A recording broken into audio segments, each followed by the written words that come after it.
when we started this journey, it was kind of at the end of the Bush administration, and there was a real, from what I can recall as a little boy, there's a real similar sort of sea change happening in culture and in politics, and it seemed like we were on really parallel journeys from what had happened, in the 70s and what was happening to us now. And it's interesting because they worked out quite similarly. People wanted to change, and they got it. So here we are, and now, things aren't always as simple as just wanting the change, and once it's achieved. So anyway, when we started, it was interesting to be right there in the summer. That was the Olympics, the same as the Montreal Olympics in '76, and a really heady election. So.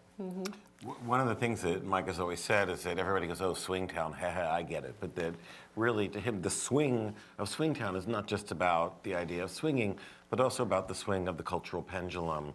And that '76 seemed to be a point where it had swung as far in one direction as it could in terms of people legitimizing their own search for personal liberation and, looking ahead to what was coming in 1980 and beyond. We could see that it was about to swing back very sharply in the other direction, and that was one of the things that made this moment so unique and interesting, and also had parallels to today. And of course, we were very much looking forward to carrying the series forward to 1980 to see what would happen, but not to be. And it's funny because Grant and Lana were friends prior to this. Oh, were you? And that was a funny conversation. Grant was cast first, but that's part of what brought you guys. Kid, you're not gonna get this. You're too young. Guess what, Daddy? I'm playing your wife. No, after I was cast, she came to my house to work on the material for her screen test, and I was like, I'm 15, 17 years older than you, something like that. I'm a lot older than she is. 5 years. And I just didn't think it was possible.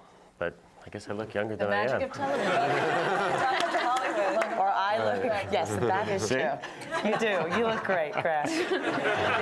Darling, you're so handsome. It never bothered me that there were people that were so verbal about hating. Well, it bothered me a little, but it never bothered me to the point that it made me want to change anything that we were doing. And I think even there were people that wondered why the Paley Festival would want to honor this show, because some people out there didn't understand that this clicked very strongly with a group, a core group of big fans of television and storytelling. So.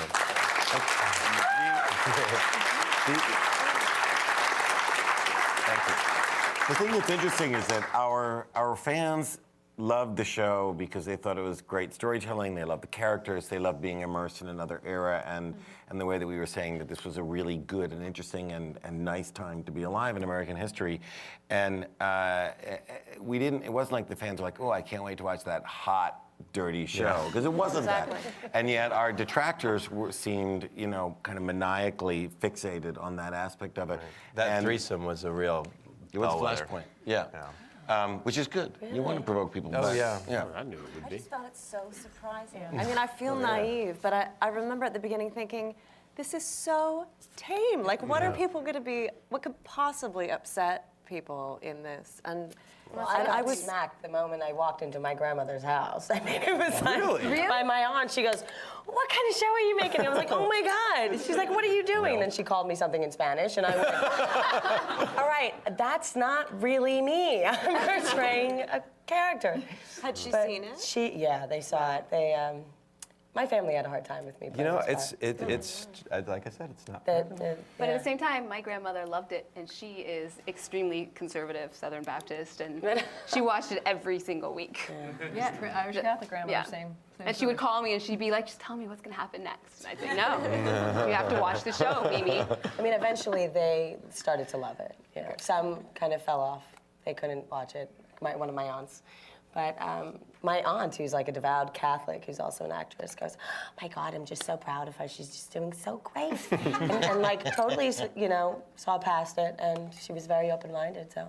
I find it interesting that people have such a problem watching, consenting adults, not even really watching them. I mean, what are they doing, But watching them walk seductively out of the room to music. the door closed. while the door closes. I think that I made out more than you guys did. I think you did. But they have no problem with the you know, there's a lot of procedural shows that show incredible amounts of violence and sexual violence. Or teenage shows that And show violence towards women, you know, and that seems okay.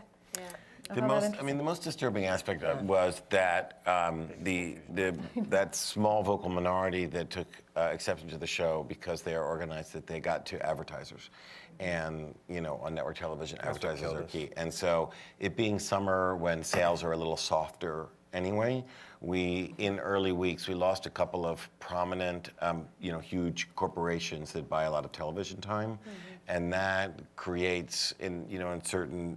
I mean, a network's job is to make money off a program, and that creates a certain perception that, I mean, that's why, for those of you who watch the show during real time, suddenly it was that Peter Fonda Flower Power old CD commercial that seemed to go on for 7 minutes. That's because Norelco was not buying time on the show.